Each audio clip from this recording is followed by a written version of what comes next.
I'm here at CTIA Day 1 with Roger Entner, who's an analyst and founder of Recon Analytics. Roger, there's been so much news in advance of this show with AT&T's pending acquisition of T-Mobile. Did that surprise you? Well, it was the acquisition that was hiding in plain sight, really. I think there was a lot of smoke screen going around with T-Mobile and Sprint and other potential combinations, but it's the one that makes the most sense.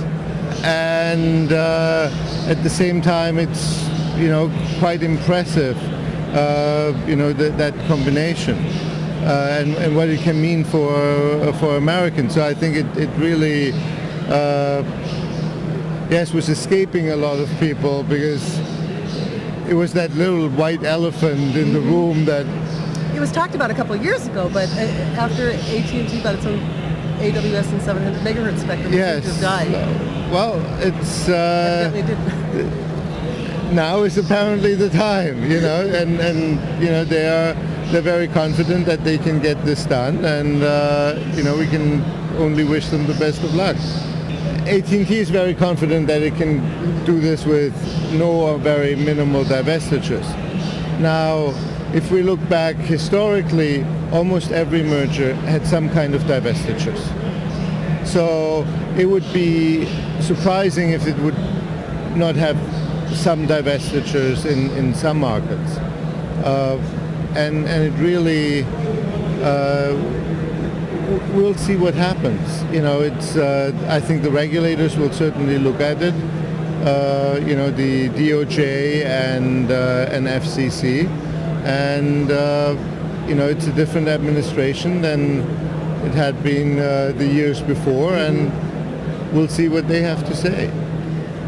You said that it'll bring some benefit to the American people. What benefits do you see?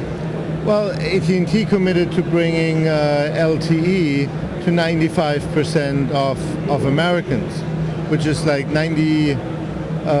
47 million more than they would have done without this merger. And that 95% coverage is above what, for example, Verizon said they would do with 90% coverage, and gets us very close to the 97% that the Obama administration would like to see. And they will get a company to do that. Because the further out we go in coverage, the more expensive it gets. And so covering 97% of Americans is a very noble, very ambitious goal, but also a very expensive one. And the question is, who will pay for it?